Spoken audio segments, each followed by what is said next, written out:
मंडळी, तुमचा जोडीदार सतत तुमची इतरांशी तुलना करतो का? पहा, अमुक व्यक्ती आपल्या पत्नीची किती काळजी घेतो, तिचा नवरा किती यशस्वी आहे, तू थोडं तिच्यासारखं का वागत नाहीस? अशा वाक्यांचा तुम्हालाही सामना करावा लागतो का? अशा सततच्या तुलनेमुळे नात्यात तणाव निर्माण होतो, आत्मविश्वास कमी होतो आणि हळूहळू भावनिक अंतर वाढू लागते. पण प्रश्न असा आहे की सतत तुलना करणारे जोडीदार नेमके मानसिकदृष्ट्या काय शोधत असतात? आज आपण मानसशास्त्राच्या दृष्टिकोनातून या विषयाचा सखोल अभ्यास करणार आहोत. तुलना करणाऱ्या व्यक्तीच्या मनात काय चालू असतं, त्यांची गरज काय असते आणि अशा परिस्थितीत नातं कसं सांभाळावं हे समजून घेऊया. तर सर्वात प्रथम पाहूया मान्यता आणि कौतुकाची भूक. मंडळी, अनेकदा सतत तुलना करणारी व्यक्ती प्रत्यक्षात स्वतःच्या आयुष्यातील एखाद्या कमतरतेशी झुंजत असते. जेव्हा एखादा जोडीदार म्हणतो, पहा तिचा नवरा तिला दर महिन्याला फिरायला घेऊन जातो, तेव्हा त्याचा अर्थ नेहमीच तुमच्यावर टीका करणे नसतो. कदाचित त्यांना स्वतःला अधिक प्रेम, लक्ष किंवा कौतुक हवे असते.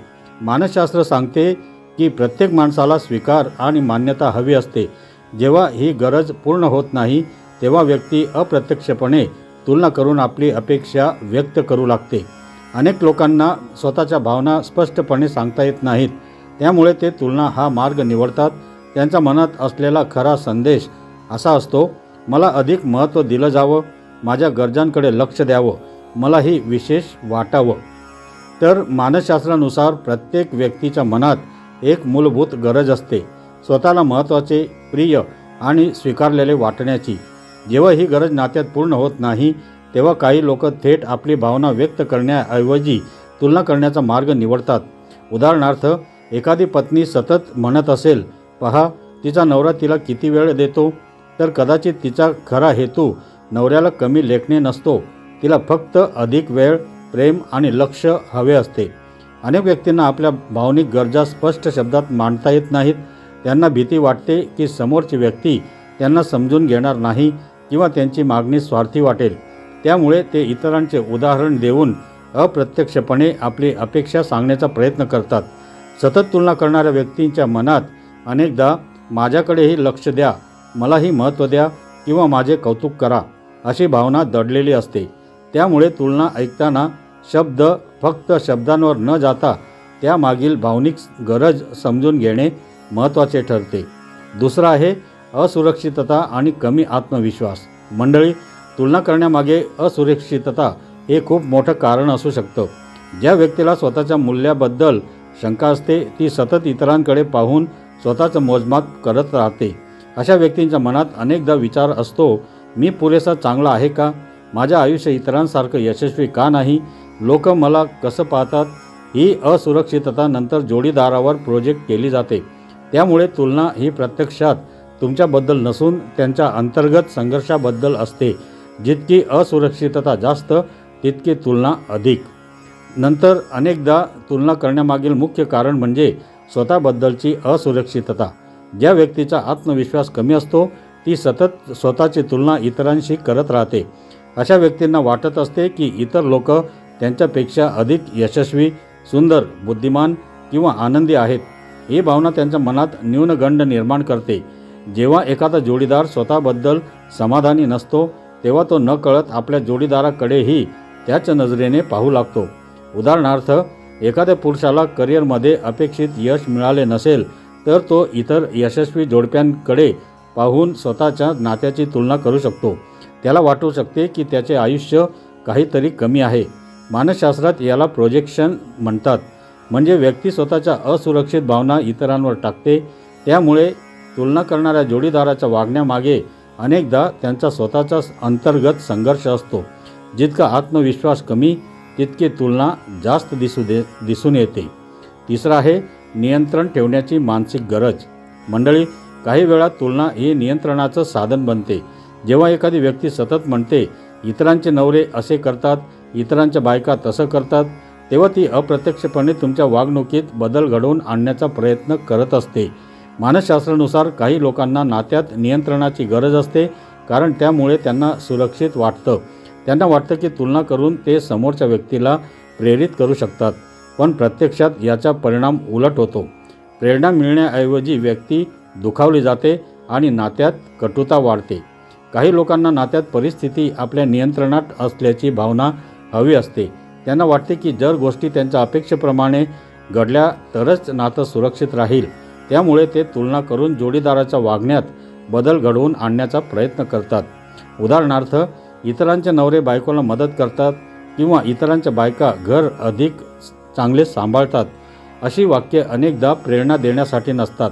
त्यामागे समोरच्या व्यक्तीला विशिष्ट प्रकारे वागण्यास भाग पाडण्याचा प्रयत्न असतो. अशा व्यक्तींना वाटते की थेट सांगण्यापेक्षा तुलना केल्यास समोरचा अधिक पटकन बदलेल. परंतु मानसशास्त्र सांगते की तुलना करून केलेला बदल बहुतेक वेळा तात्पुरता असतो. यामुळे समोरच्या व्यक्तीच्या मनात राग, अपमान आणि नाराजी निर्माण होऊ शकते. दीर्घकाळ अशा प्रकारचे नियंत्रण नात्यात भावनिक अंतर निर्माण करते. म्हणून तुलना ही संवादाची प्रभावी पद्धत नसून अनेकदा नियंत्रण मिळवण्याचा अप्रत्यक्ष प्रयत्न असतो. चौथा आहे बालपणातील अनुभवांचा प्रभाव. आपल्या बालपणाचा आपल्या नातेसंबंधावर खोल परिणाम होतो. जर एखाद्या व्यक्तीला लहानपणी सतत तुलना सहन करावी लागली असेल तर ती सवय प्रौढ वयातही कायम राहू शकते. उदाहरणार्थ, पहा तुझा भाऊ किती हुशार आहे, शेजारच्या मुलीसारखा अभ्यास कर. अशा वातावरणात वाढलेली व्यक्ती नकळत तुलना करण्याची सवय आत्मसात करते. तिला ते चुकीचं वाटतही नाही, कारण तिच्या मनात तुलना ही संवादाची सामान्य पद्धत बनलेली असते. आपल्या बालपणातील अनुभव आपल्या प्रौढ नात्यांवर खोलवर परिणाम करतात.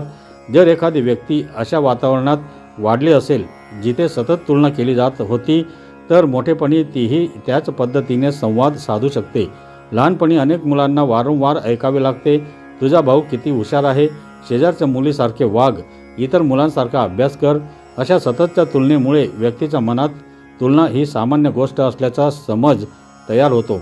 मोठेपणी जेव्हा ती व्यक्ती नात्यात प्रवेश करते तेव्हा तिला तुलना करणे चुकीचे वाटत नाही, कारण तिच्या अवचेतन मनात ती संवादाची नैसर्गिक पद्धत बनलेली असते. अनेकदा अशा व्यक्तींना आपल्या वागण्याचा जोडीदारावर किती परिणाम होतो हेही लक्षात येत नाही. म्हणूनच सतत तुलना करणाऱ्या व्यक्तीला समजून घेताना तिच्या भूतकाळातील अनुभवांचाही विचार करणे आवश्यक असते. पाचवा आहे अपेक्षा व्यक्त करण्याचा चुकीचा मार्ग. मंडळी, अनेक जोडीदारांना आपल्या अपेक्षा स्पष्ट शब्दात सांगणं अवघड वाटतं. त्याऐवजी ते तुलना करतात. उदाहरणार्थ, मला तुझ्यासोबत अधिक वेळ घालवायचा आहे असं सांगण्याऐवजी ते म्हणतात, पहा ते दोघे किती वेळ एकत्र घालवतात. येथे समस्या अपेक्षांमध्ये नसते, समस्या त्या व्यक्त करण्याच्या पद्धतीत असते. स्पष्ट संवादाऐवजी तुलना वापरल्यामुळे गैरसमज निर्माण होतात. प्रत्येक नात्यात अपेक्षा असतात. समस्या अपेक्षा असण्यात नाही तर त्या कशा व्यक्त केल्या जातात यात असते. अनेक लोकांना थेट बोलणे कठीण वाटते. त्यांना आपल्या गरजा स्पष्ट सांगण्याऐवजी तुलना करणे सोपे वाटते. उदाहरणार्थ, मला तुझ्यासोबत अधिक वेळ घालवायचा आहे असे सांगण्याऐवजी एखादी व्यक्ती म्हणते, पहा ते दोघे किती वेळ एकत्र घालवतात. येथे खरा मुद्दा वेळेचा आहे, पण तो थेट मांडला जात नाही. यामुळे समोरच्या व्यक्तीला अपेक्षा समजण्याऐवजी टीका केल्यासारखे वाटते. परिणामी संवादाऐवजी वाद सुरू होतात. मानसशास्त्र सांगते की स्पष्ट आणि प्रामाणिक संवाद नात्याला मजबूत करतो, तर अप्रत्यक्ष तुलना गैरसमज वाढवते.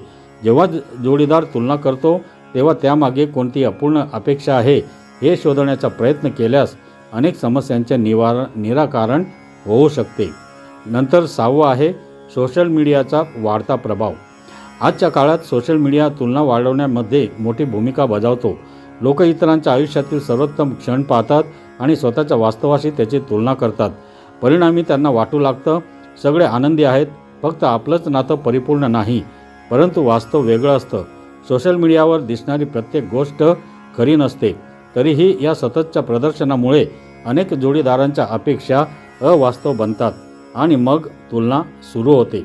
आजच्या डिजिटल युगात सोशल मीडिया हे तुलना वाढवणारे सर्वात मोठे साधन बनले आहे. लोक फेसबुक, इंस्टाग्राम किंवा इतर प्लॅटफॉर्मवर इतरांचे आनंदी क्षण पाहतात आणि त्यांची तुलना स्वतःच्या आयुष्याशी करतात. समस्या अशी आहे की सोशल मीडियावर लोक सहसा त्यांच्या आयुष्यातील सर्वोत्तम क्षणच दाखवतात. भांडणे, तणाव, आर्थिक अडचणी किंवा भावनिक संघर्ष फार कमी लोक शेअर करतात. त्यामुळे पाहणाऱ्याला वाटते की इतरांचे आयुष्य परिपूर्ण आहे. जेव्हा एखादा जोडीदार सतत अशा पोस्ट पाहतो तेव्हा त्याच्या अपेक्षा बदलू लागतात.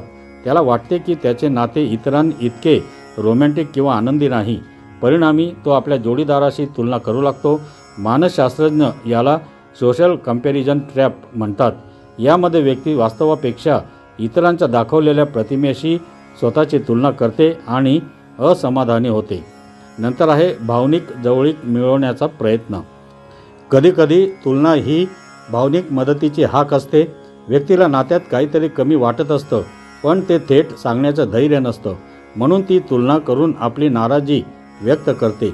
इतर जोडपी किती आनंदी दिसतात या वाक्यामागे कदाचित असा संदेश असतो, मलाही तुझ्याशी अधिक जवळीक हवी आहे.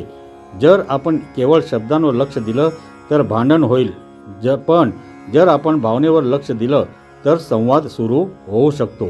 काही वेळा तुलना ही तक्रार नसते, तर मदतीची एक शांत हाक असते. व्यक्तीला नात्यात भावनिक जवळीक कमी वाटत असते, पण ती थेट सांगण्याचे धैर्य नसते. उदाहरणार्थ, इतर जोडपी किती आनंदी दिसतात असे बोलणाऱ्या व्यक्तीच्या मनात कदाचित मलाही तुझ्याशी अधिक जवळीक हवी आहे अशी भावना असू शकते, पण ती भावना स्पष्टपणे व्यक्त करण्याऐवजी तुलना केली जाते. अशा परिस्थितीत जर आपण केवळ शब्दांवर प्रतिक्रिया दिली तर भांडण होण्याची शक्यता वाढते, परंतु जर आपण त्या व्यक्तीच्या भावनिक गरजा समजून घेण्याचा प्रयत्न केला तर संवादाचा मार्ग खुला होतो. मानसशास्त्र सांगते की प्रत्येक तुलनेमागे अनेकदा एखादी अपूर्ण भावनिक गरज दडलेली असते. ती ओळखल्यास नात्यातील जवळीक पुन्हा वाढवता येते. नंतर 8वं आहे परिपूर्णतेचा आग्रह.